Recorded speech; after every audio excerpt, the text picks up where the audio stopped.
जाऊ धर्म रक्षा गर, जाऊ गुरु सेवा गर, जाऊ ज्ञान गुण शस्त्र शास्त्र सिक भनेर पठाइदिन सक्ने ती दशरथ कति साहसी हुन्।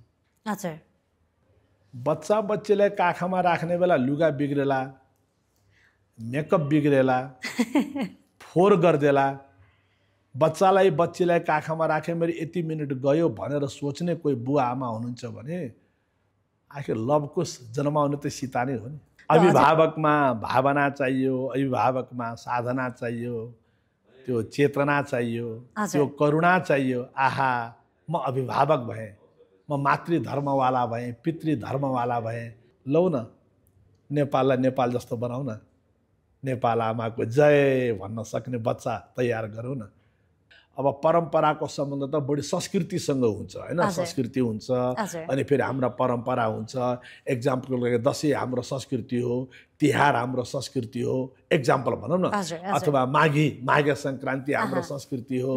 अब परम्परा कस्तो हो त, अब काठमाडौँको परम्परामा चाहिँ माघे सङ्क्रान्ति मान्ने बेलामा घिउ चाकु सल्लु भन्छ, त्यो अनिवार्य भयो। अब मेरो जन्मस्थल दाङ हो, म जोगी मान्छे, तथापि मेरो जन्मस्थल दाङ हो। दाङमा चाहिँ अब माघे सङ्क्रान्ति भनेपछि त्यहाँको परम्परामा खिचडी अनिवार्य भयो, एक्जाम्पल होइन। अथवा रिडीतिर चाहिँ अब माघे सङ्क्रान्ति आएपछि रिडीको मेला, जेठी सङ्क्रान्ति, माइली सङ्क्रान्ति, कान्छी सङ्क्रान्ति भनेर त्यो मेला अनिवार्य भयो, त्यो परम्परा। यानि कि संस्कृति र परम्परा त्यसरी जान्छ।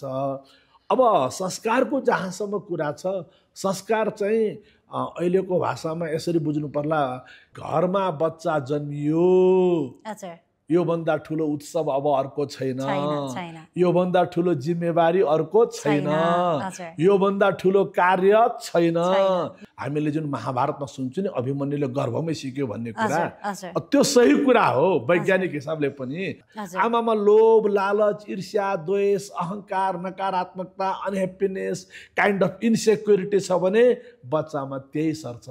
अब अहिले त्यो कथा परम्परा हरायो, सारा मोबाइल परम्परामा आयो। बडा दुःखको विषय छ बहिनी यो।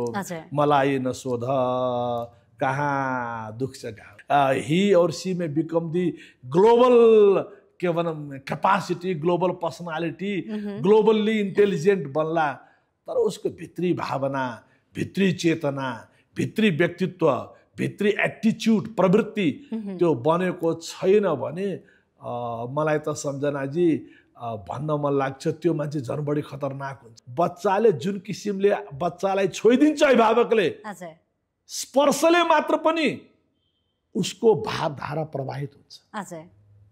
तिमी घरमा गएर सबभन्दा पहिले अब के गर्छौ भनेर सोध्ने बेलामा भगवान कृष्ण भने मातृ हस्तेन भोजनम, आमाको हातबाट भोजन गर्न चाहन्छु।